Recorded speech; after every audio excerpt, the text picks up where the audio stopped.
The thunderous roar of the Verde River drowned Theodora Lawrence's screams as her wagon careened sideways into the rushing waters, the force of the current immediately tipping it onto its side with a sickening crack.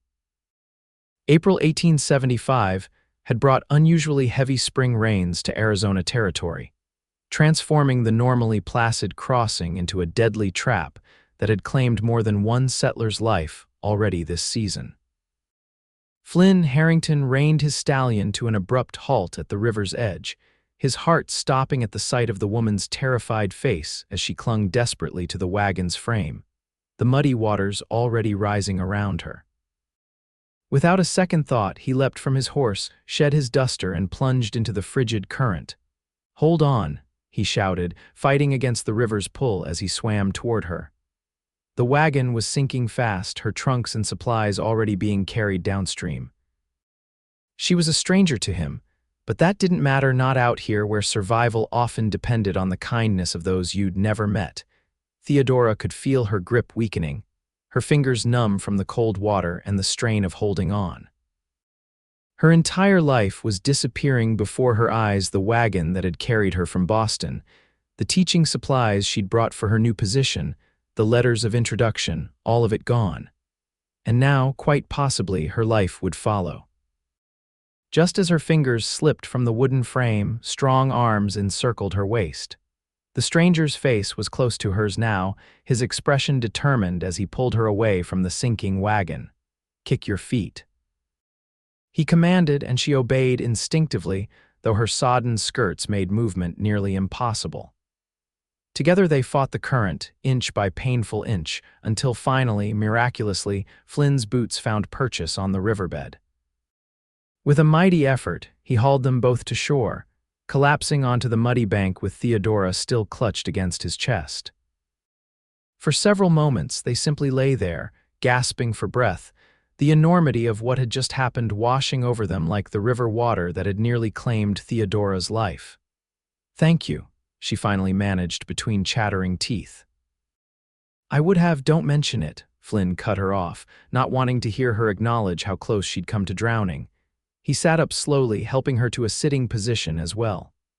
"Flynn Harrington," he introduced himself, pushing back his soaked dark hair from his forehead. "Foreman at the R Ranch just north of Ash Fork." "Theodora Lawrence," she replied, attempting to wring water from her sleeve with trembling hands. I am to be the new schoolteacher in Ash Fork." Flynn's expression softened. The town had been waiting for a proper schoolteacher for months now. "Well, Miss Lawrence, seems you've had quite the welcome to Arizona territory." A half-hysterical laugh escaped her lips. "Yes, quite, and now I've lost everything. My clothes, my books, the school supplies." Her voice broke as the reality of her situation hit her anew. Flynn stood and offered his hand, pulling her to her feet. "First things first, we need to get you warm and dry before you catch your death. My ranch is closer than town. We can head there, get you some dry clothes, and figure out what's next." Theodora hesitated only briefly before nodding. What choice did she have? Her entire future had just washed downstream, and this stranger, this cowboy, was offering the only lifeline she had left. Flynn whistled sharply, and his horse trotted over obediently. "This is Thunder," he said, patting the stallion's neck. "He's strong enough to carry us both back to the ranch." With unexpected gentleness for a man of his size and obvious strength, Flynn helped Theodora mount the horse before swinging up behind her. She stiffened slightly at the intimacy of their position, her back pressed against his chest, his arms reaching around her to hold the reins, but the warmth of him behind her was undeniable comfort against the chill that had settled into her bones. "Hang on," he murmured, his breath warm against her ear as he urged Thunder forward. As they rode, Theodora tried to maintain her composure, but tears mingled with the river water on her cheeks. 24 years of life, and everything she owned was now at the bottom of the Verde River or floating toward California. 6 months of saving for this journey, of planning her new life, gone in an instant. Flynn sensed her silent weeping and wisely said nothing, simply guiding his horse along the trail with steady hands. The silence between them was filled only by the rhythmic sound of thunder's hooves and the occasional call of a bird overhead. After about 20 minutes of riding, the Triple R Ranch came into view, a sprawling property nestled against the backdrop of distant red rock formations. The main house was larger than Theodora had expected, a two-story structure of sturdy timber with a wide porch wrapping around three sides. Several outbuildings dotted the property, and a bunkhouse stood a short distance away. As they approached, a woman emerged from the main house, shading her eyes against the afternoon sun. Her expression quickly changed from curiosity to concern as she took in their bedraggled appearance. "Flynn Harrington, what in heaven's name," she began, hurrying down the porch steps. "River accident, Mrs. Mullins," Flynn explained, dismounting before carefully helping Theodora down. "This is Miss Lawrence, the new schoolteacher for Ash Fork. Her wagon overturned at the crossing. Mrs. Mullins, a plump, motherly woman with graying hair, immediately took charge, clucking sympathetically as she ushered Theodora toward the house. "You poor dear, come inside at once. We'll get you dry clothes and something hot to drink." Theodora glanced back at Flynn, suddenly reluctant to be separated from her rescuer. He offered a reassuring nod. "I'll see to Thunder and be right in. You're in good hands with Mrs. Mullins." Inside the house, Theodora was led to a bedroom on the second floor where Mrs. Mullins efficiently helped her out of her sodden garments and into a borrowed nightgown and robe. "These belonged to Mr. Harrington's sister," Mrs. Mullins explained as she helped Theodora into the dry clothes. "She visits occasionally, but is back east now." "Mr. Harrington saved my life," Theodora said softly, the reality of it still sinking in. "If he hadn't been there." "That's our Flynn," Mrs. Mullins said with obvious affection. "Heart as big as the Arizona sky, though he'd never admit it. Now, let's get you downstairs by the fire with some hot tea." Wrapped in the borrowed robe, her damp hair combed and braided by Mrs. Mullins' capable hands, Theodora was settled into a comfortable chair near the fireplace in the ranch's spacious living room. A steaming cup of tea was placed in her hands, and a woolen blanket tucked around her legs. Flynn entered shortly after, having changed into dry clothes himself. His dark hair was still damp, curling slightly at the ends, and Theodora noticed for the first time how striking his features were: strong jawline, straight nose, and eyes the color of a summer sky.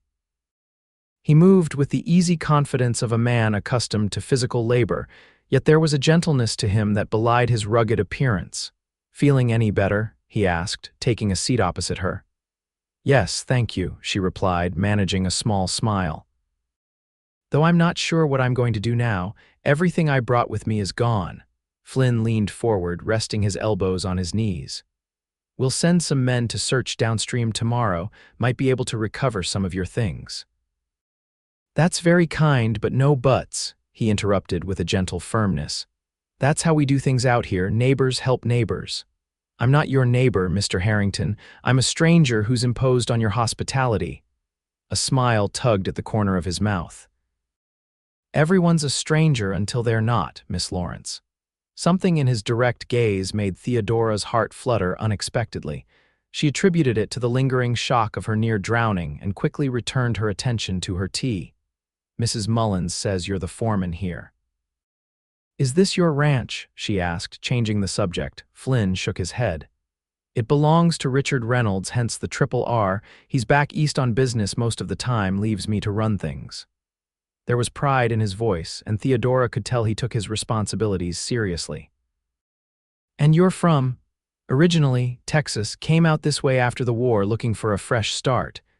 His expression darkened momentarily, and Theodora sensed there was more to that story, but she didn't press. "I'm from Boston," she offered instead. "I've never been west of the Mississippi before this journey." Flynn's eyebrows rose. "That's quite a change. What brought you all the way to Ash Fork?" Theodora hesitated, memories of what she'd left behind flashing through her mind. A position was advertised for a schoolteacher. "I have my teaching certificate and needed a change." She left out the part about a broken engagement and the scandal that had followed when her fiancé had jilted her for her own cousin.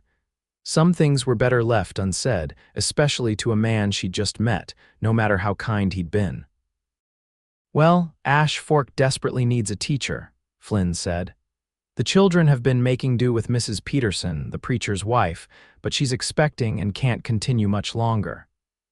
Theodora's spirits lifted slightly at this confirmation that her position was still waiting for her. At least that part of her plan remained intact.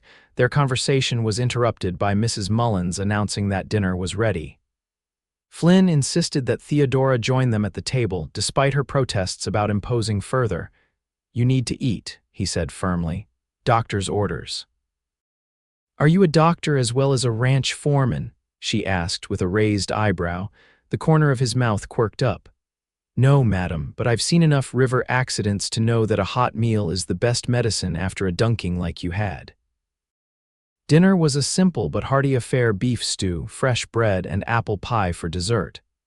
Theodora found her appetite returning as she ate, and by the end of the meal, some color had returned to her cheeks. Throughout dinner, Flynn shared stories about the ranch and the area, clearly trying to put her at ease. She learned that he'd been working at the R for 5 years and had been foreman for the last 3.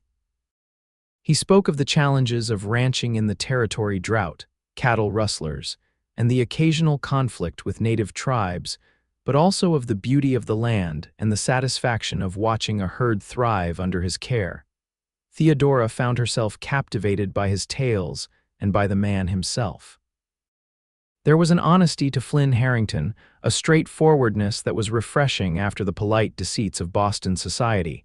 After dinner, despite Mrs. Mullins' insistence that she should rest, Theodora helped clear the table. "I'm not an invalid," she insisted. "And I'd like to earn my keep, even if just for one night." "You'll be staying longer than that," Flynn said as he stacked plates. At Theodora's startled look, he clarified, "At least until we can get word to town and make arrangements. The river's too dangerous to cross today, and even once it's passable, you'll need supplies before you can settle in Ash Fork." The practicality of his assessment was undeniable, but Theodora still felt a flutter of nervousness at the thought of staying at a ranch with a man she barely knew, no matter how honorable he seemed. As if reading her thoughts, Mrs. Mullins patted her arm. "Don't you worry, dear. I live in the little cottage just behind the main house you saw it when you arrived. I'll be right nearby, and no one would dare question your reputation with me as chaperone." She shot Flynn a look that clearly said she'd be watching him too, which made Theodora smile despite herself. That night, lying in the comfortable bed in what had been Flynn's sister's room, Theodora found herself reflecting on the extraordinary turn her journey had taken. When she'd left Boston, she'd been running from heartbreak and humiliation, seeking anonymity in a distant territory where no one would know her story.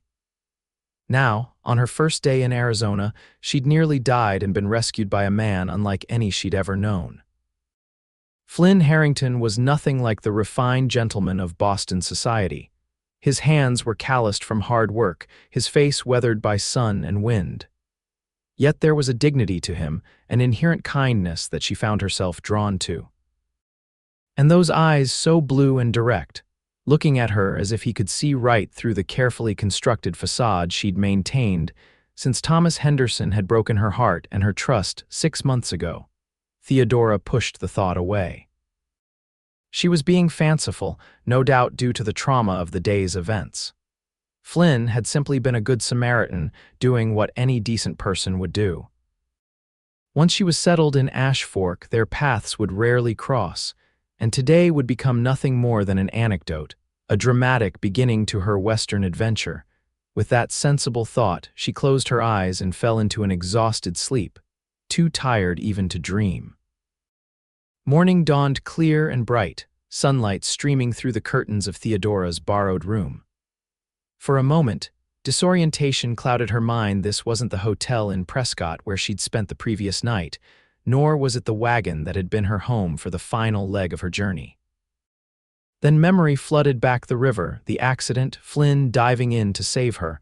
A soft knock at the door preceded Mrs. Mullins' entrance, carrying a tray with coffee and toast. "Good morning, dear. How are you feeling today?" Theodora sat up, running a hand over her hair which had come loose from its braid during the night. Much better, thank you, though I'm afraid I've slept rather late. Mrs. Mullins set the tray on the bedside table. Nonsense. It's barely past 7, and you needed the rest after yesterday's ordeal. She moved to the wardrobe and removed a simple dress. I've altered one of Miss Harrington's dresses for you. It might be a bit long, but it should do until we can get you some proper clothes. You've been too kind, Theodora said, genuinely touched by the woman's thoughtfulness. I don't know how I can repay you. No need for that. Now, once you're dressed, come down for a proper breakfast. Flynn's already been out checking the river. Says it's still running high, but might be crossable by tomorrow if no more rain comes. After Mrs. Mullins left, Theodora rose and dressed in the borrowed garments, a practical blue cotton dress, slightly faded but clean and well made. Looking in the mirror, she hardly recognized herself. The formal, buttoned-up schoolteacher from Boston seemed far away. Her normally neat hair fell in loose waves around her shoulders, and without her usual high collar and severe styling, she looked younger, less rigid. Downstairs, she found Flynn at the kitchen table, a cup of coffee in his hand and a map spread out before him. He looked up as she entered, and for a moment, something flashed in his eyes, surprise, perhaps, or appreciation before his expression returned to its usual calm attentiveness. "Morning, Miss Lawrence. Hope you slept well." "Very well, thank you," she replied, taking the seat Mrs. Mullins indicated. "I understand you've been to check the river." Flynn nodded, folding the map, still too high to cross safely. "I've sent one of the hands, Miguel, to ride around the long way to Ash Fork. He'll let them know you're safe and will be delayed." Relief washed over her. "Thank you. I wouldn't want them to think I'd abandoned my position before even starting." "No chance of that," Flynn said with a small smile. Ash Fork's been waiting too long for a proper teacher to give up on one so easily. As Mrs. Mullins served a breakfast of eggs, bacon, and biscuits, Flynn outlined his plan for the day. "I've got 2 men searching downstream for any of your belongings that might have washed up. Meanwhile, I thought you might like a tour of the ranch if you're feeling up to it." The idea of spending the day in Flynn's company brought a warmth to Theodora's cheeks that she attributed to the hot coffee. "That would be lovely, though I don't want to keep you from your work." "Running the ranch is my work," he replied simply. "And making sure our unexpected guest is comfortable falls under that heading." After breakfast, Flynn showed Theodora around the Triple R. She was impressed by the size and organization of the operation, hundreds of cattle grazing on the surrounding grasslands, a dozen horses in the corral, several outbuildings for equipment and feed, and a bunkhouse for the ranch hands. "How many men work here?" she asked as they walked toward the stables. 8 full-time plus seasonal help during roundup and branding. Flynn tipped his hat to a weathered older man who passed them. "That's Chester, been here longer than I have. Best tracker in 3 counties. Chester nodded politely to Theodora. "Madam. Heard about your misfortune. River's a tricky beast in spring." "Yes, I've learned that rather dramatically," she replied with a rueful smile. "Glad Flynn was there," Chester said, his eyes crinkling at the corners. "Boys got a knack for being in the right place at the right time." As they continued their tour, Theodora found herself curious about Flynn's fortuitous appearance at the river crossing. "Why were you there yesterday?" she asked as they paused by the corral to watch a young cowhand breaking a spirited mustang. Flynn leaned against the fence post. "I was checking the southern pasture. We lost some calves to coyotes last week, so I've been riding the boundaries more often." He glanced at her. "Lucky timing, I suppose." "Very lucky," she agreed softly. The mustang reared suddenly, nearly unseating its rider, and Theodora gasped. Flynn didn't flinch, his eyes calmly following the horse's movements. "He'll be fine," Flynn assured her. "That's Pete. He's got away with the wild ones." Sure enough, after a few more bucks and turns, the horse settled, trotting around the corral with Pete firmly in the saddle.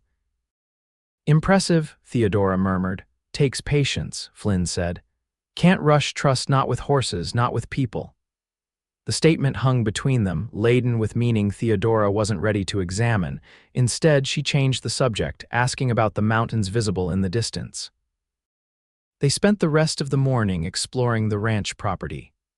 Flynn was a knowledgeable guide, explaining the challenges and rewards of ranching in Arizona territory with a passion that was evident in every word. Theodora found herself fascinated not just by the information, but by the man himself, his deep connection to the land, his obvious respect for the men who worked for him, the way his face lit up when he spoke of future plans for the Triple R. By midday, they had returned to the main house for lunch. As they approached, they spotted a rider coming in fast from the direction of town. "That's Miguel," Flynn said, his brow furrowing slightly. "Back sooner than I expected." They waited as the young Mexican cowhand dismounted and approached, dust from the trail coating his clothes. "Senor Flynn," Miguel greeted him, removing his hat. "Miss Lawrence, I bring news from Ash Fork." "Good news, I hope," Flynn replied. Miguel shrugged. "The town is glad to hear you are safe, miss," he said to Theodora. "But there is problem with the school." Theodora's heart sank. "What sort of problem?" "The roof. It collapsed 2 days ago from all the rain. Mayor says it will take at least 3 weeks to rebuild." Flynn frowned. "Where were you supposed to stay in town, Miss Lawrence?" "There's a room above the school I was to use," she replied, dismayed by this new setback. "I suppose that's gone as well." Miguel nodded apologetically. All damaged. "Mayor Thornton says to tell you they still want you as teacher, but you must wait until repairs are done." Theodora felt her carefully laid plans crumbling further. First her belongings, now her accommodation and workplace. What was she to do for 3 weeks? She had precious little money left after the journey west, certainly not enough for a lengthy hotel stay. Flynn seemed to read her thoughts. "You're welcome to stay here until the school is repaired," he said without hesitation. "I couldn't possibly impose." "It's no imposition," Flynn interrupted. "We have the space, and Mrs. Mullins would appreciate the female company." He turned to Miguel. "Ride back tomorrow and tell Mayor Thornton that Miss Lawrence will be staying at the Triple R until the school is ready, and ask if any of her things were delivered to town ahead of her arrival." Miguel nodded, replacing his hat. "Senor, I will go first thing."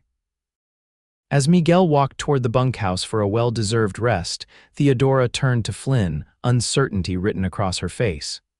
"Mr. Harrington, I appreciate your offer, but I don't know if it's appropriate." "It's entirely appropriate," he assured her.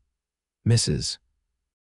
Mullins is here as chaperone, and no one in these parts would think twice about neighbors helping in time of need."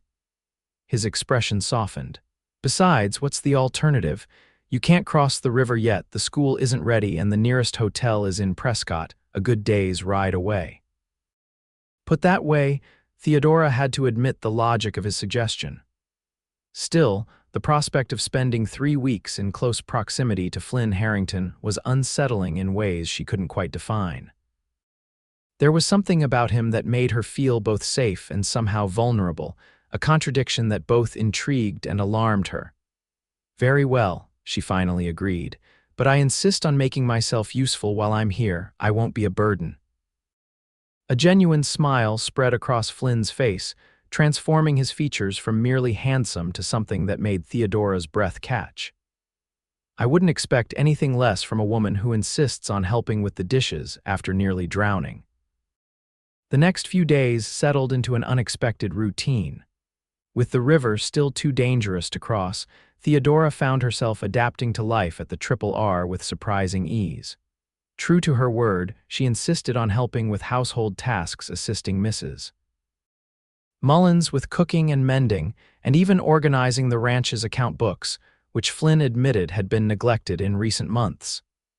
"You have a gift for figures," he remarked on her third evening as they sat at the dining room table reviewing the quarterly expenses. The lamp between them cast a warm glow over the papers spread across the polished surface.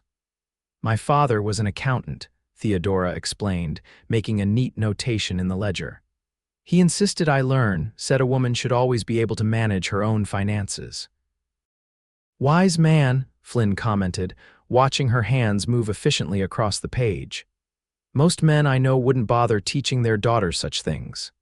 "He wasn't like most men," she said softly, memories of her father dead now these past 2 years bringing a bittersweet pang. He believed women were just as capable as men, given the opportunity. "And you, what do you believe, Miss Lawrence?" Theodora looked up, meeting his curious gaze. In the lamplight, his eyes were a deeper blue, intent and searching. "I believe we all have gifts to offer, regardless of whether we wear trousers or skirts. Though I've found that expressing such opinions too boldly in Boston drawing rooms isn't always well received." A smile tugged at Flynn's mouth. "I suspect Boston's loss is Ash Fork's gain, then." The warmth in his voice brought a flush to Theodora's cheeks, and she quickly returned her attention to the ledger, hoping he hadn't noticed. By the end of the first week, the river had receded enough to be crossed safely.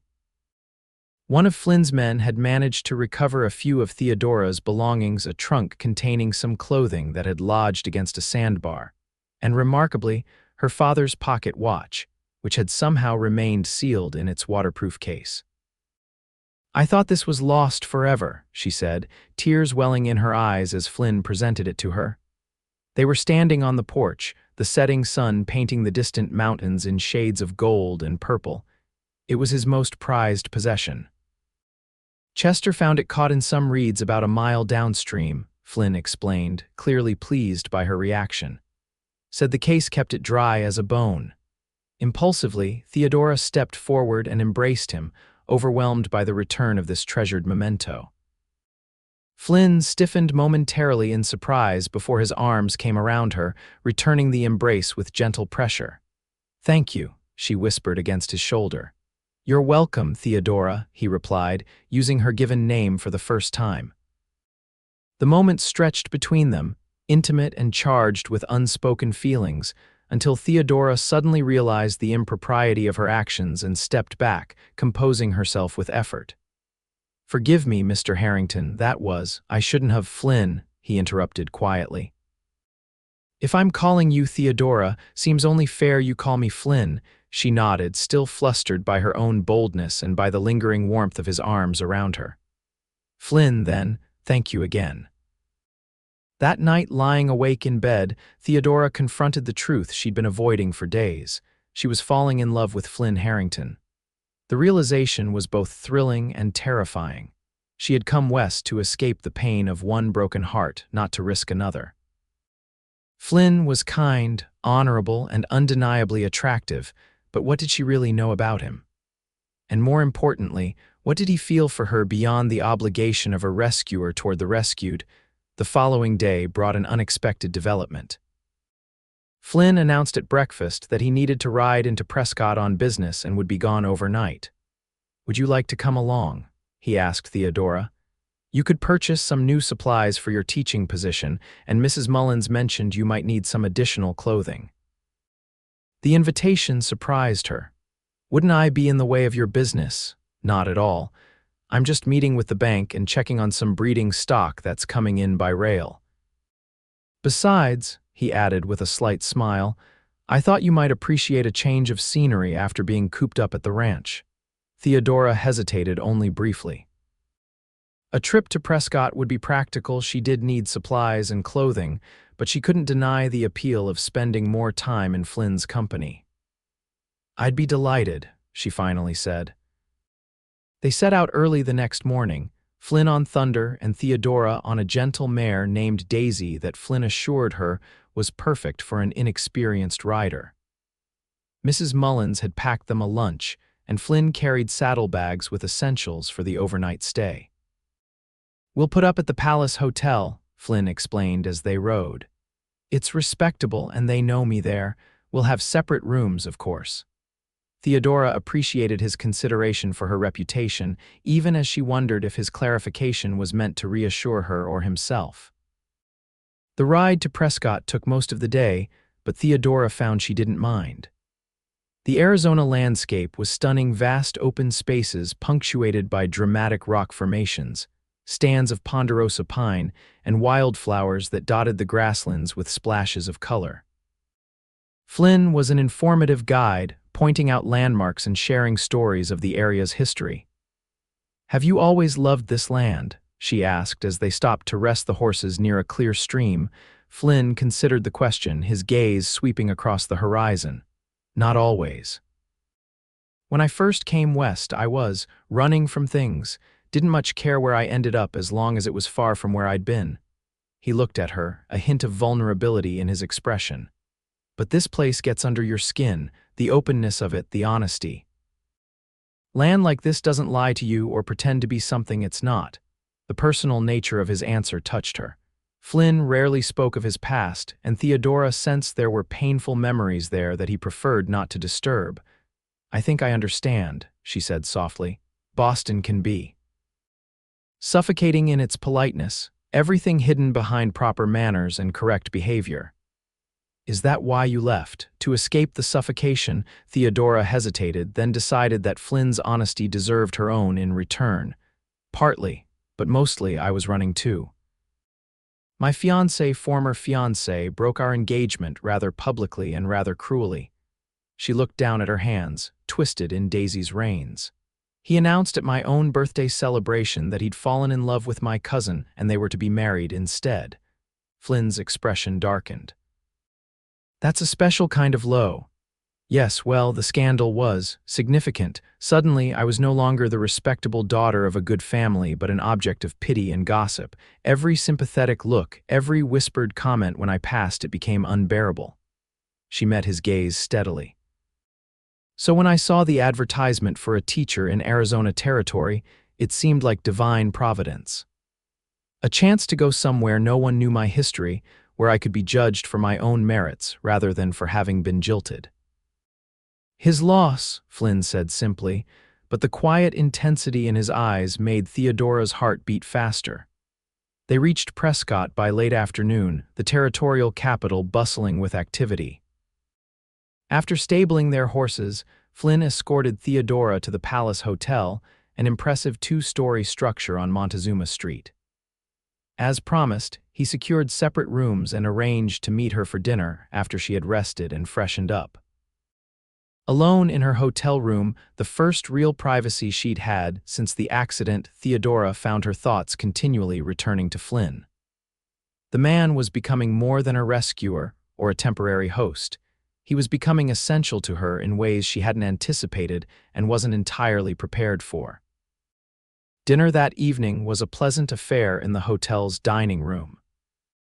Flynn had changed into clean clothes, his hair still damp from washing, and Theodora was struck again by how handsome he was, not in the polished, manicured way of Boston gentlemen, but with a rugged authenticity that suited him perfectly.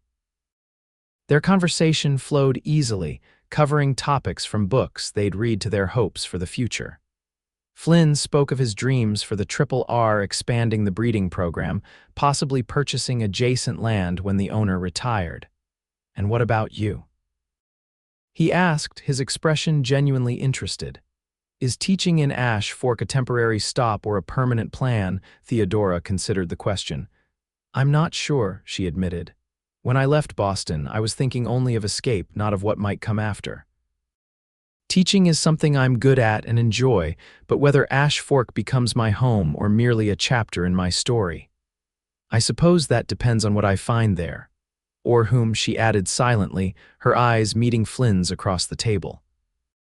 The next morning, they set about their respective errands, Flynn to the bank and the railroad station, Theodora to purchase clothing and teaching supplies. They agreed to meet for lunch before beginning the journey back to the ranch. Shopping was a welcome distraction, and Theodora found herself enjoying the simple pleasure of selecting new items for herself. With the money she'd managed to save from her travel funds, she purchased 2 new dresses, a pair of sturdy boots more suitable for Western life than her city shoes, and various personal necessities. She also bought basic school supplies, slates, chalk, primers, and a few books to replace those lost in the river. She was just leaving the mercantile when a commotion across the street caught her attention. A group of men had gathered outside the saloon, voices raised in anger. To her horror, she recognized Flynn in the middle of the confrontation, facing off against a large, bearded man whose hand hovered dangerously near the pistol at his hip. "You've got no business in Prescott, Harrington," the man was saying loudly enough for bystanders to hear. "Not after what you did." Flynn's stance was relaxed but alert, his voice too low for Theodora to make out his reply. Whatever he said only seemed to anger the other man further. "My brother's dead because of you," the bearded man shouted, taking a step closer. Theodora watched, frozen in place, as tension vibrated through the growing crowd. Just as it seemed the situation would escalate to violence, the town sheriff pushed through the onlookers. "That's enough, Dawson," the lawman said firmly. "Take your grievances elsewhere or spend the night in my jail, your choice." For a moment, it seemed the man Dawson might ignore the warning. Then, with a final glare at Flynn, he spat on the ground and stalked back into the saloon. The sheriff exchanged a few words with Flynn before the crowd began to disperse. Theodora remained where she was, packages clutched to her chest, unsure whether to approach or pretend she hadn't witnessed the altercation. The decision was made for her when Flynn looked up and saw her standing there. A flash of something regret, embarrassment, crossed his face before he crossed the street to join her. "I see you found some supplies," he said, gesturing to her packages as if nothing unusual had just occurred. "Flynn," she began hesitantly. "That man, old history," he cut her off, his expression closing. "Nothing for you to worry about." But he said his brother, "Theodora, please." There was an edge to his voice now.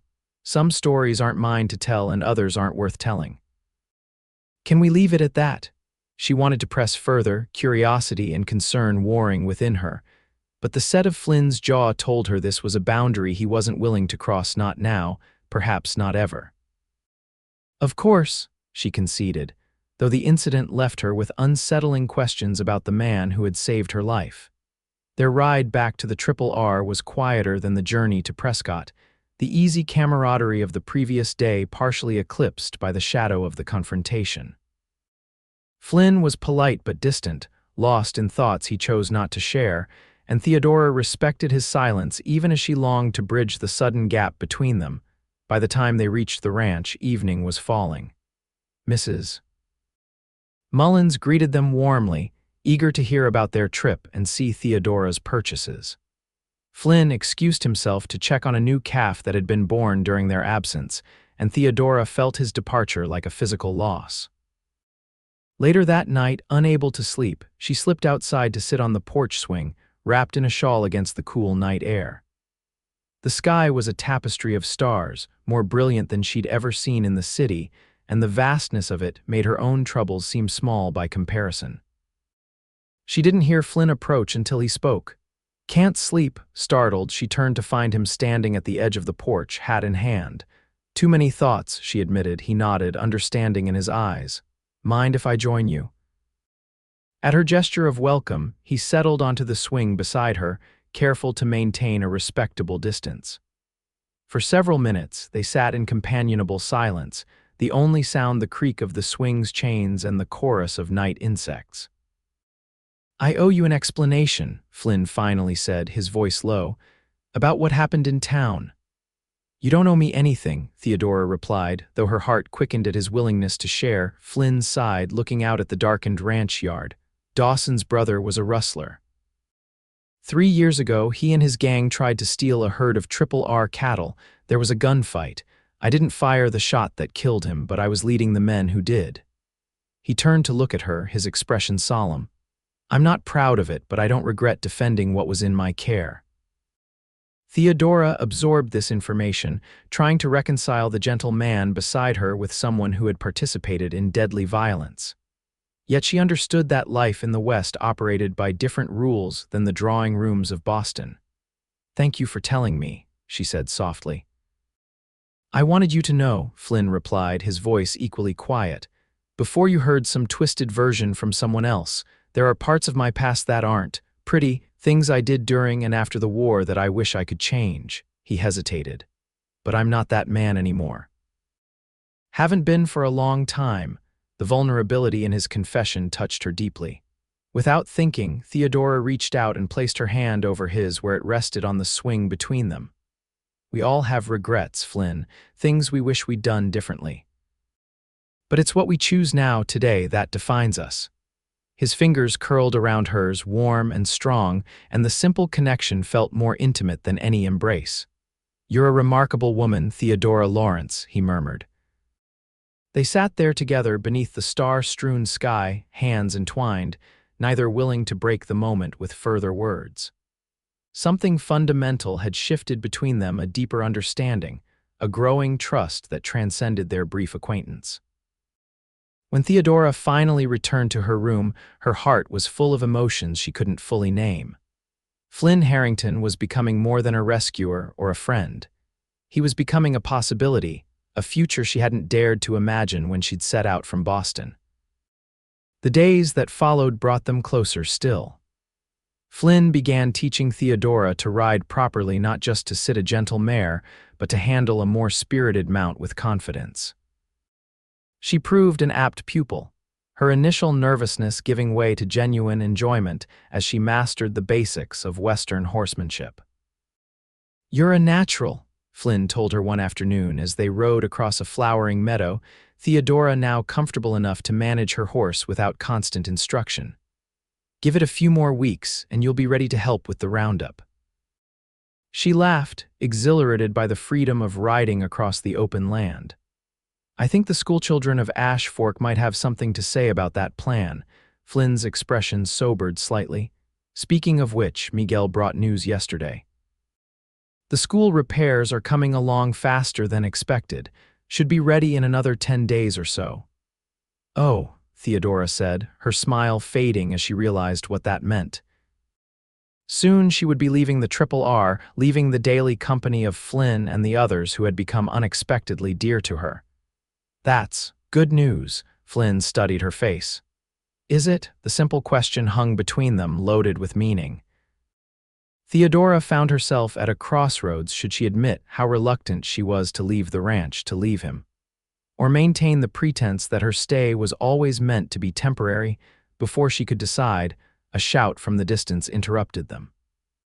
One of the ranch hands was riding toward them at a gallop, urgency in his posture. "Flynn," the man called as he approached. "Chester sent me to find you. There's trouble at the north pasture. Looks like rustlers hit during the night. Took at least 20 head. Flynn's expression hardened instantly. "Anyone hurt?" "No, sir. Chester and Pete are tracking them now." Flynn turned to Theodora, conflict evident in his eyes. "I need to go," she said immediately. "Do what you need to do." With a grateful nod, Flynn wheeled his horse around. "Head back to the ranch," he instructed her. "Tell Mrs. Mullins what's happened and that I'll be back when I can." And then he was gone, galloping across the meadow with the ranch hand, leaving Theodora to make her way back alone. She returned to the ranch without incident, delivered Flynn's message to a worried Mrs. Mullins, and then found herself at loose ends, anxiety for Flynn's safety gnawing at her. Cattle rustling was dangerous business. She'd heard enough stories during her time at the Triple R to know that men often died in such confrontations.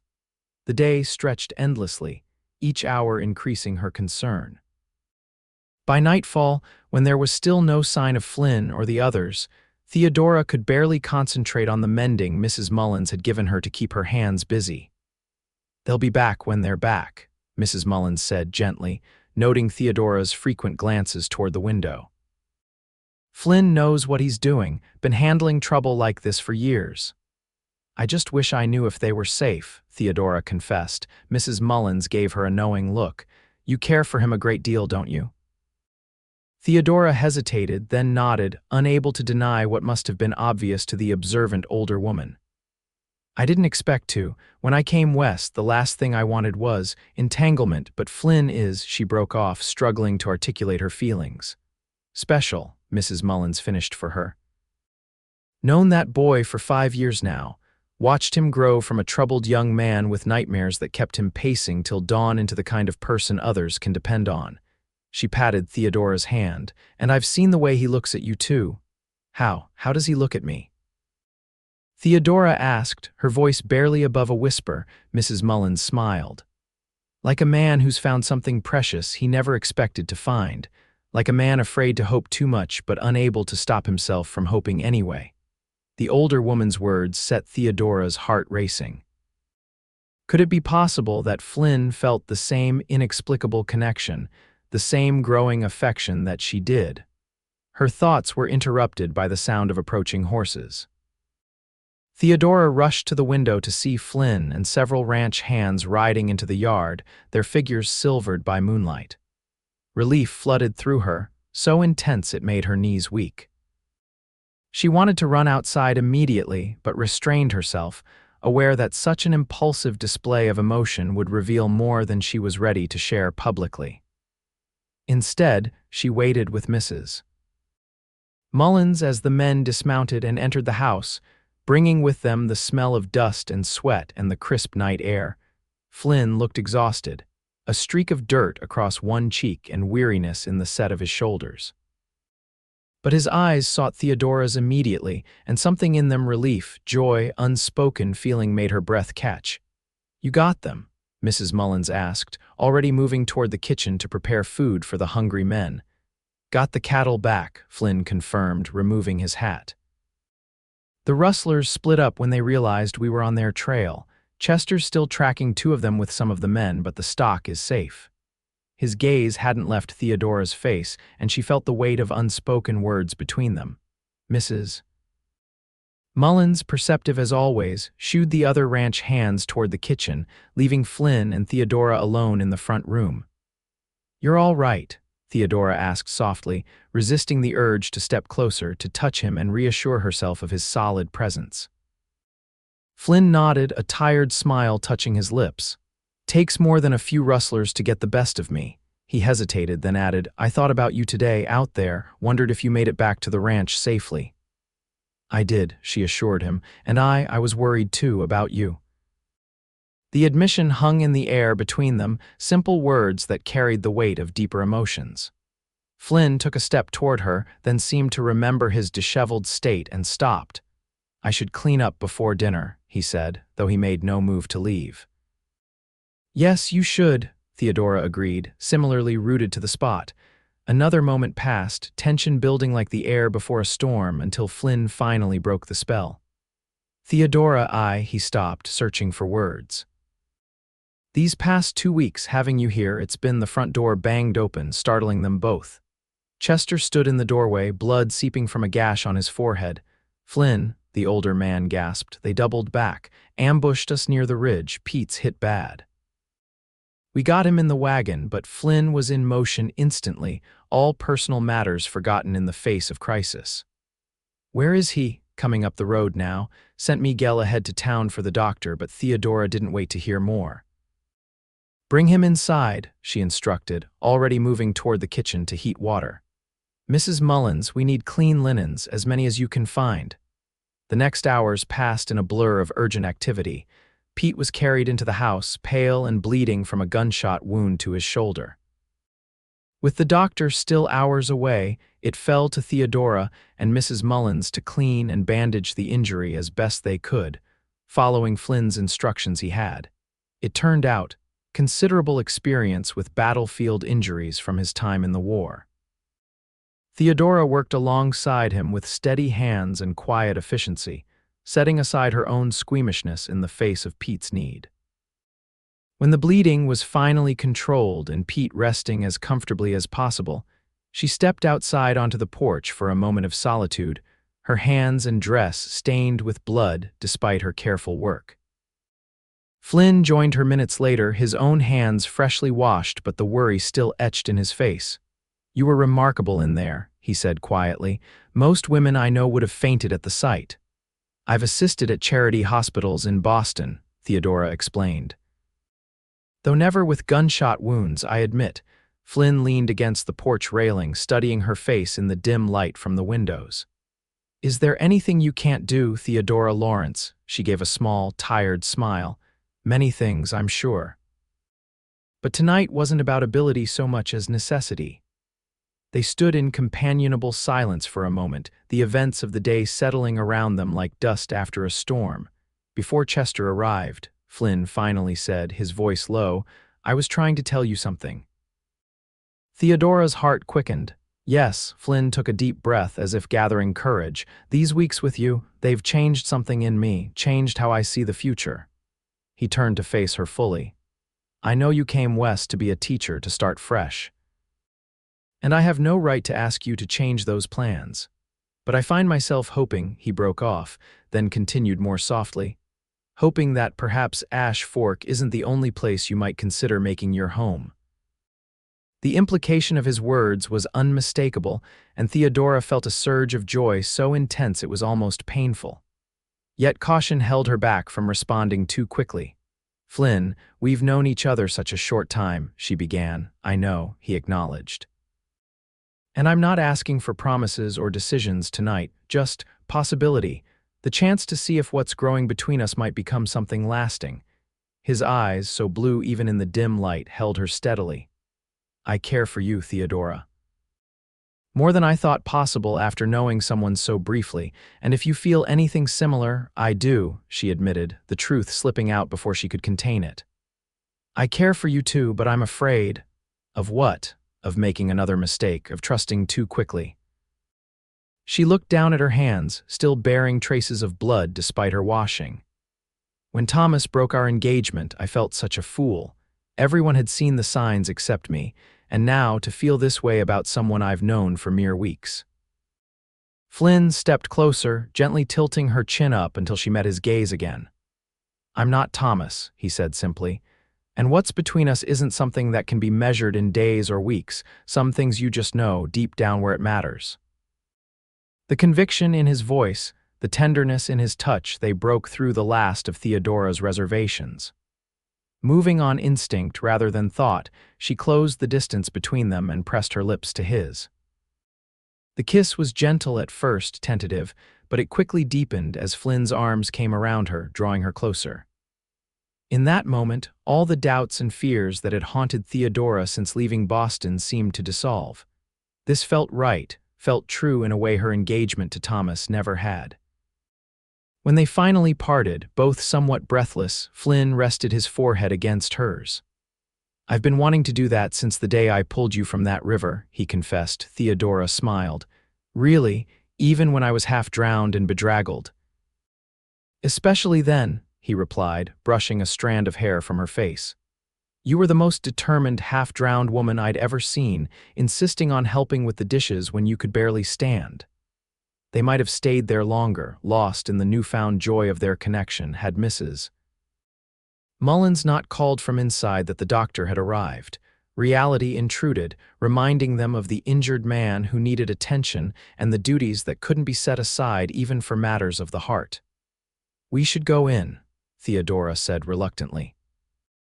Flynn nodded, but before releasing her, he placed another quick kiss on her lips. "This conversation isn't over," he murmured. "Just postponed." The doctor, a gruff, competent man named Wilson, pronounced Pete lucky. The bullet had passed through his shoulder without hitting bone or major vessels, and with proper care, he should make a full recovery. "Keep the wound clean, change the bandages daily, and make sure he rests that arm," Dr. Wilson instructed as he packed his instruments. "I'll be back in a few days to check on him, but send for me sooner if fever sets in." After the doctor departed, the household finally settled for what remained of the night. Pete was installed in a downstairs bedroom where he could be easily monitored, and the other ranch hands returned to the bunkhouse, leaving Flynn, Theodora, and Mrs. Mullins to snatch a few hours of rest before dawn. Despite her exhaustion, Theodora found sleep elusive. Her mind kept returning to the kiss she and Flynn had shared, to the feelings that had been acknowledged between them. What did it mean for her future? For the position in Ash Fork she'd traveled so far to take? And most importantly, what did she truly want now that her heart was pulling her in a direction she hadn't anticipated? Morning brought no clear answers, but did bring news from town.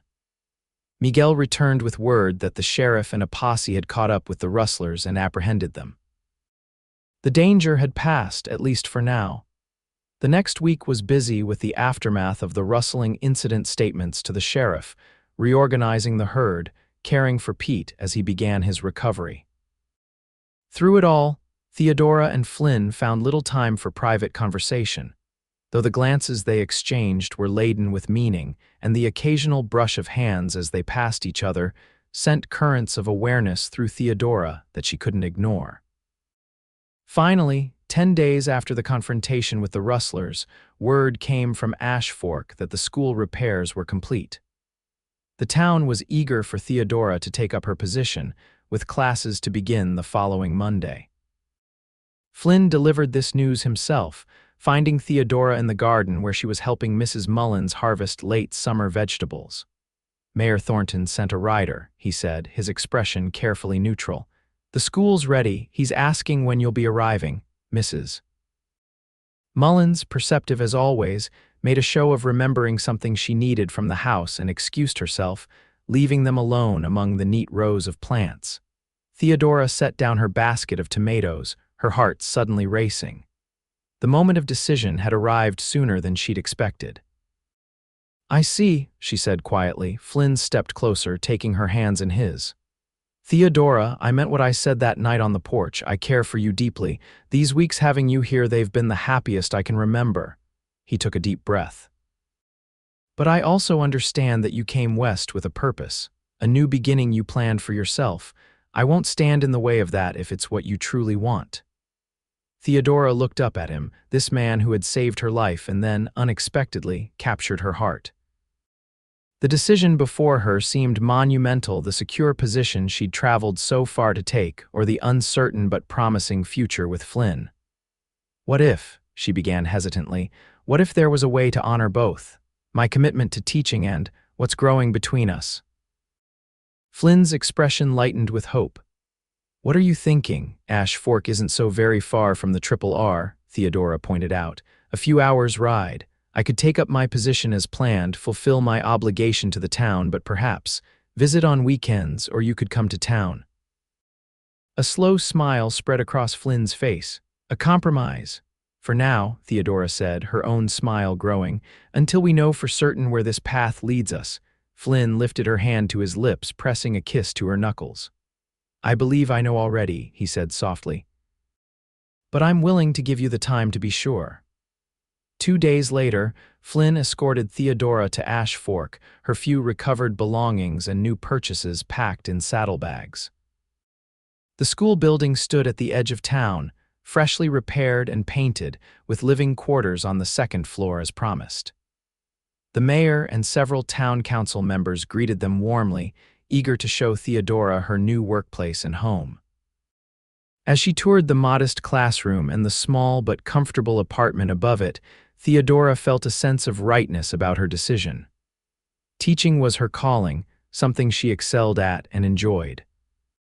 Yet as she glanced at Flynn, who was speaking with the mayor about cattle prices, she knew that her heart had found another home as well, one she wasn't willing to relinquish. That evening, after the townspeople had dispersed and Theodora had settled into her new quarters, Flynn lingered at the doorway, reluctant to leave. "Will you be all right here?" he asked, glancing around the simple room with its narrow bed, small stove, and desk beneath the window. Theodora nodded, though a part of her already missed the warmth and companionship of the Triple R. "It's more than adequate for my needs, and the classroom is well equipped. The children will have everything necessary for their studies." Flynn stepped closer, taking both her hands in his. "I'm not asking about the accommodations, Theodora. I'm asking about you." The concern in his voice touched her deeply. "I'll be fine," she assured him. "This is what I came west to do, and knowing you're just a ride away, it makes all the difference." His expression softened. "I'll come on Saturday," he promised, "and every Saturday after if you'll have me." "I'll be waiting," she replied, her heart full of emotion. Flynn's goodbye kiss was tender yet passionate, a promise of feelings that would only deepen with time. As Theodora watched him ride away, back toward the Triple R and the life he'd built there, she felt not the ache of separation, but the anticipation of reunion. The next morning, Theodora opened the schoolhouse doors to the children of Ash Fork, 23 pupils ranging in age from 5 to 16, all eager to meet their new teacher. As she called the roll and began assessing their varied levels of education, she found herself slipping easily into the role she'd trained for, her natural aptitude for teaching quickly establishing rapport with even the most reluctant students. By week's end, she had settled into a routine days filled with lessons, evenings spent preparing for the next day's classes and writing detailed letters to her mother in Boston. Yet beneath it all ran an undercurrent of anticipation for Saturday and Flynn's promised visit. True to his word, he arrived just after midday, having ridden from the ranch at dawn. The sight of him dismounting outside the schoolhouse, hat in hand and a smile lighting his face as he spotted her in the doorway, sent a thrill of happiness through Theodora that confirmed what her heart already knew. "Miss Lawrence," he greeted her formally, aware of curious eyes watching from neighboring buildings. "I trust your first week of teaching went well." "Very well, thank you, Mr. Harrington," she replied with equal formality, though her eyes conveyed far more than her words. "Would you care to see the schoolroom? I've been told you contributed quite generously to its rebuilding."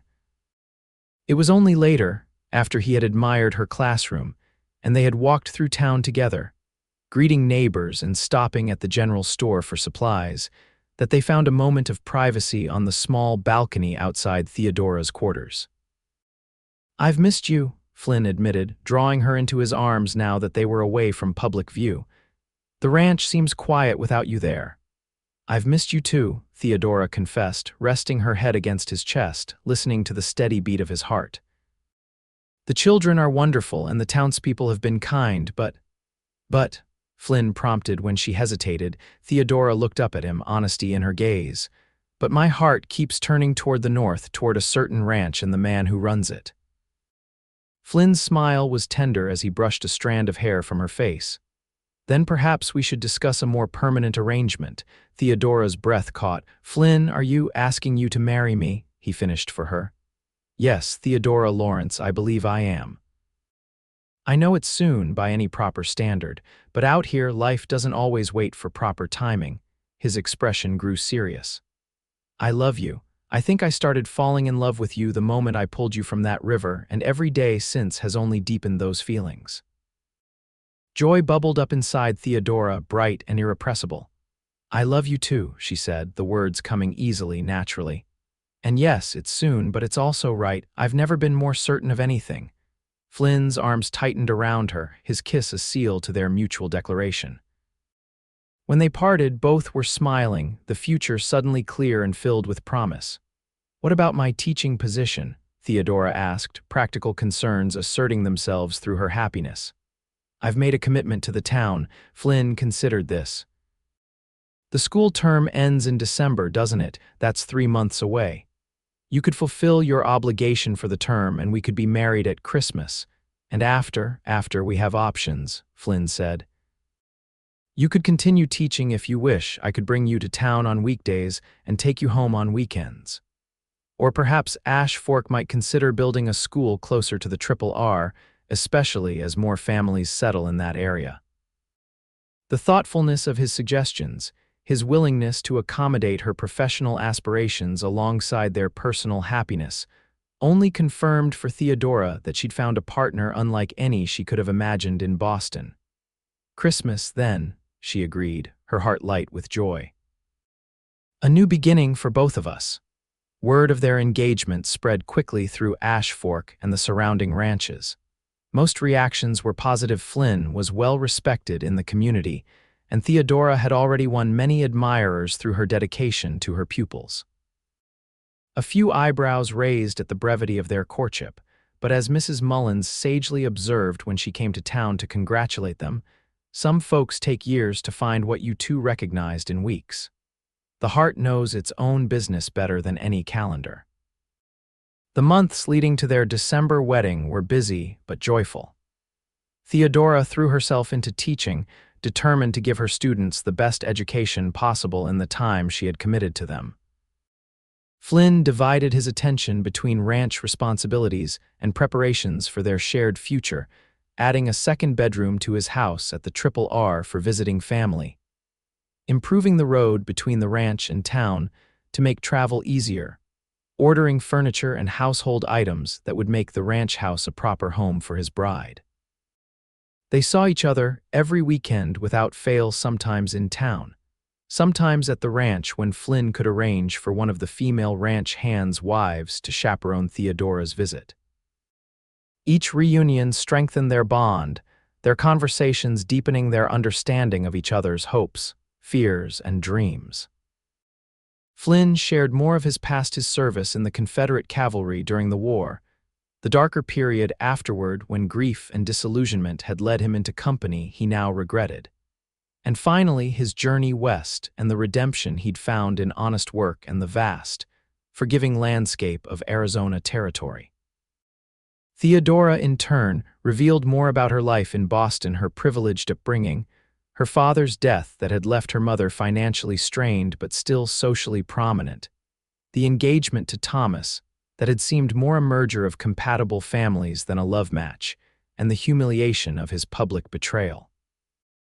"I thought I knew what love was supposed to be," she told Flynn one evening as they sat on the porch of the Triple R, watching the sunset paint the distant mountains in shades of gold and purple. Comfortable affection, shared interests, mutual respect. "What I feel for you, it's so much more, so much deeper. It's like the difference between reading about the West in a book and actually standing in the middle of this vast, beautiful land." Flynn's arm tightened around her shoulders. "I never expected to find you," he admitted. "After the war, after some of the things I did, I figured my chance at that kind of happiness was gone. Thought the best I could hope for was honest work and maybe some measure of peace." He turned to look at her, wonder in his eyes. "Then your wagon tips into the Verde River and suddenly the future looks different, brighter." "Providence," Theodora murmured, remembering how she'd viewed the teaching advertisement as divine intervention, though I could have done without the near drowning part.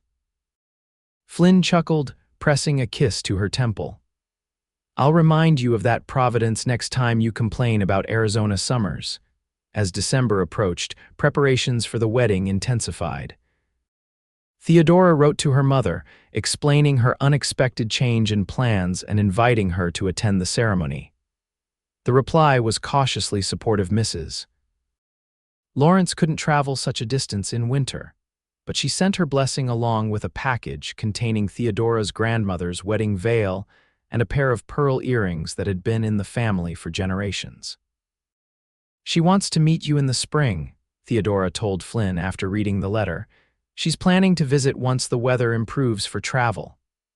"I look forward to it," Flynn replied, though Theodora detected a hint of nervousness beneath his confident tone.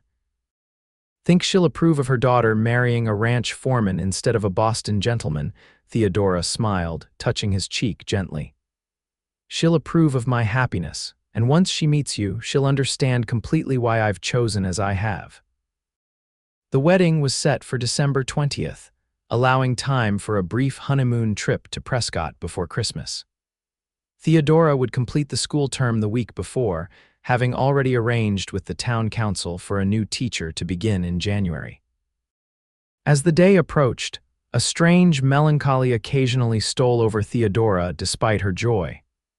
She loved teaching, loved the sense of purpose it gave her, and the knowledge that she was making a difference in her students' lives.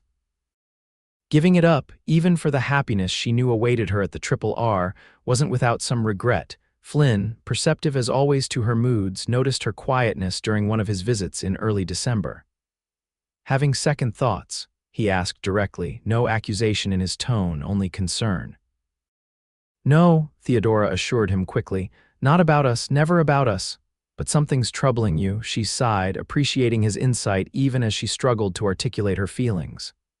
"I love teaching," she finally said, "more than I expected to, actually. These children, I've grown so attached to them, to watching them learn and grow. The thought of saying goodbye," understanding dawned in Flynn's eyes. "You don't have to give it up entirely, you know. We discussed options." "I know," Theodora acknowledged. "But it won't be the same as having my own classroom every day." Flynn was quiet for a moment, thoughtful.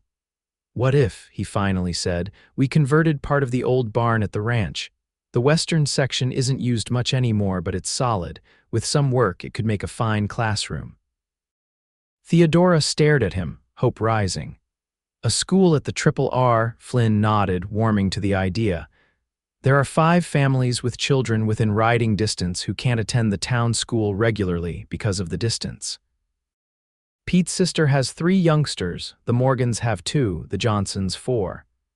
Add in Chester's grandchildren when they visit, and you'd have a proper class. The possibility hadn't occurred to Theodora, but now that Flynn suggested it, she could see it clearly: a small but well-equipped classroom, children gathering each day to learn, the ability to combine her love of teaching with her life at the ranch. "Flynn Harrington," she said, emotion making her voice husky, "just when I think I couldn't possibly love you more, you find a way to prove me wrong." His smile was tender as he pulled her close. "Is that a yes to the barn school?" "It's a definite possibility," Theodora replied, her heart lighter than it had been in days. The wedding day dawned clear and crisp, a perfect winter morning in the high desert. The ceremony was held in Ash Fork's small church, decorated for the occasion with evergreen boughs and white ribbons. The entire town turned out, along with the ranch hands and their families, filling every pew and spilling out onto the church steps. Theodora wore a simple gown of ivory silk, ordered from a dressmaker in Prescott, with her grandmother's veil secured by a comb of silver and pearl. As she walked down the aisle on the arm of Mayor Thornton, who had offered to give her away in her father's absence, her eyes were fixed on Flynn waiting at the altar. He stood tall and proud in a new suit, his usually wind-blown hair neatly combed, his expression one of wonder and joy as he watched his bride approach. In that moment, Theodora knew with absolute certainty that the path that had led her west through tragedy and unexpected turns had been leading her precisely where she was meant to be. The ceremony was brief but heartfelt. They exchanged traditional vows, adding personal promises to support each other's dreams and to face life's challenges as true partners. When the preacher pronounced them husband and wife, Flynn's kiss was a perfect blend of tenderness and passion, a promise of the life they would build together. The celebration afterward was held at the town hall, a festive affair with music, dancing, and enough food to feed the entire county. Theodora and Flynn moved among their guests, accepting congratulations and well wishes, both slightly dazed by the enormity of the step they had taken. "Mrs. Harrington," Flynn murmured during a quiet moment, testing the sound of her new name. "Has a nice ring to it, don't you think?" Theodora smiled, leaning into his embrace. "I think it sounds perfect." As the festivities continued around them, Theodora's thoughts drifted to the winding road that had brought her to this moment. From a broken engagement in Boston to a wagon tipping into a river in Arizona territory, from near drowning to the arms of a man who had not only saved her life, but had given her a new one, a life filled with love, purpose, and possibility. "Penny for your thoughts," Flynn said, noticing her contemplative expression. Theodora looked up at him, her heart full of gratitude and love. "I was just thinking about how sometimes the worst moments can lead to the best ones. If my wagon hadn't tipped into the river that day, I would have found you anyway," Flynn said with quiet certainty.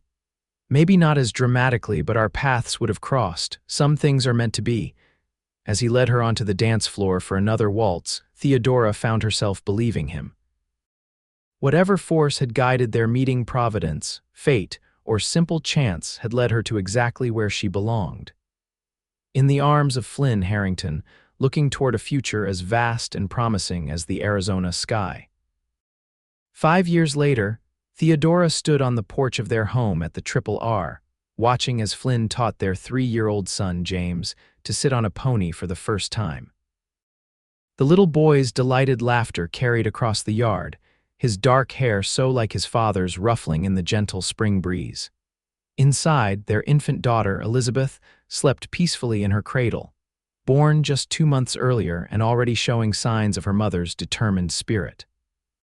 The house had expanded along with their family, a new wing added 2 years after their wedding, with a larger kitchen, a dedicated study for Theodora's lesson planning, and rooms for the children. The barn school had become a reality within 6 months of their marriage, and it now served 12 children from the surrounding ranches and farms. 3 days a week, Theodora taught there, with the help of a young assistant she was training. The other 2 days, she devoted to her own children, and to writing educational materials specifically designed for frontier schools, a project that had gained attention from educators as far away as Denver. Flynn, meanwhile, had become not just the foreman but a partner in the Triple R when Richard Reynolds decided to remain permanently in the East. The arrangement suited everyone. Flynn had the authority to implement his vision for the ranch. Reynolds received regular profits without the burden of management, and the Triple R prospered under Flynn's careful stewardship. Life wasn't without its challenges. The first year of their marriage had brought drought, threatening the herd and straining their resources. The following spring, an outbreak of fever had swept through Ash Fork, claiming several lives and keeping Theodora busy helping the town's overworked doctor. Last winter, a blizzard had isolated the ranch for nearly 2 weeks, forcing them to ration supplies until the roads cleared. Yet through each difficulty, their partnership had only strengthened, their commitment to each other and to the life they were building together deepening with each passing season. Theodora's mother had visited the summer after their wedding, initially skeptical of her daughter's choice but won over by Flynn's obvious devotion and the evident happiness of the couple. She now made the journey west annually, delighting in her grandchildren and in seeing her once conventional daughter thriving in this unconventional life. "Mama, look," James called, his small hands gripping the pony's mane as Flynn led the animal in a slow circle. "I'm riding like Papa." "I see you, darling," Theodora called back, her heart swelling with love for her little family. "You're doing wonderfully." Flynn glanced up at her, a smile spreading across his still handsome face. 5 years of marriage hadn't dimmed the spark between them. If anything, their love had grown richer and deeper with shared experiences, challenges overcome together, and the joy of raising their children.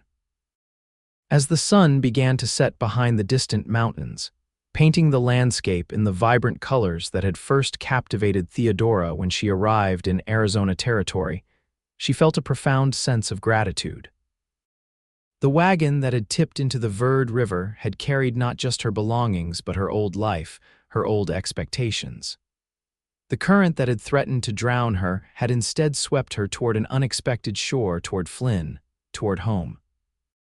Later that evening, with the children asleep and the house quiet, Theodora and Flynn sat together on the porch swing, a blanket draped over their laps against the cooling night air. Flynn's arm rested comfortably around her shoulders, his presence a constant source of strength and comfort. "James is going to be a fine horseman," Flynn commented, pride evident in his voice. "Has a natural seat just like his mother." Theodora laughed softly. "His mother, who couldn't even mount a horse without help when she first arrived. I think any skill he has comes directly from you." "You learned quickly," Flynn reminded her. "Remember that first cattle drive you joined 3 months after our wedding? Even Chester was impressed, and he's not easily impressed." The memory brought a smile to Theodora's face. She had insisted on participating in the spring roundup, determined to understand every aspect of ranch life. Despite her sore muscles and sunburned nose, it had been an exhilarating experience, one that had cemented her love for this land and this life.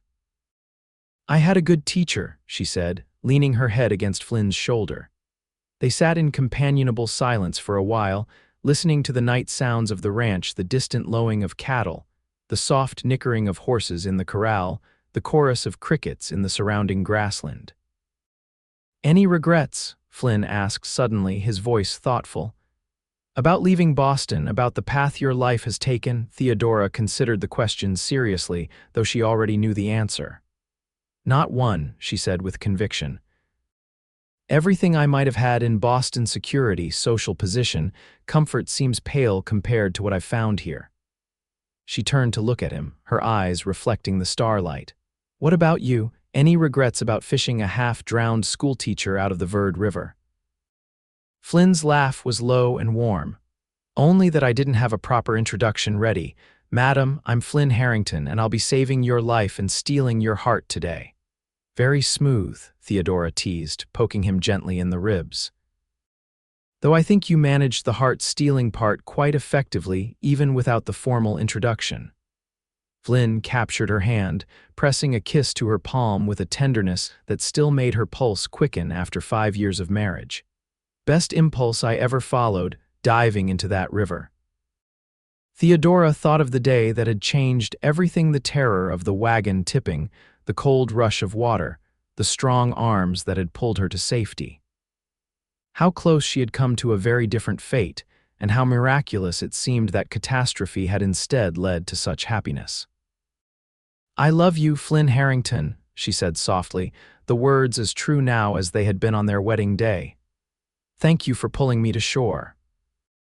Flynn's arms tightened around her, his lips finding hers in a kiss that held all the passion and promise of their first, yet was enriched by the years they had shared and the life they had built together. "I love you too, Theodora Harrington, always will." As they sat together beneath the vast Arizona sky, the Triple R quiet around them and their children sleeping peacefully inside, Theodora knew with absolute certainty that this man, this home, this life was exactly where she belonged. The river that had nearly claimed her life had instead carried her to her destiny, and for that, she would be forever grateful.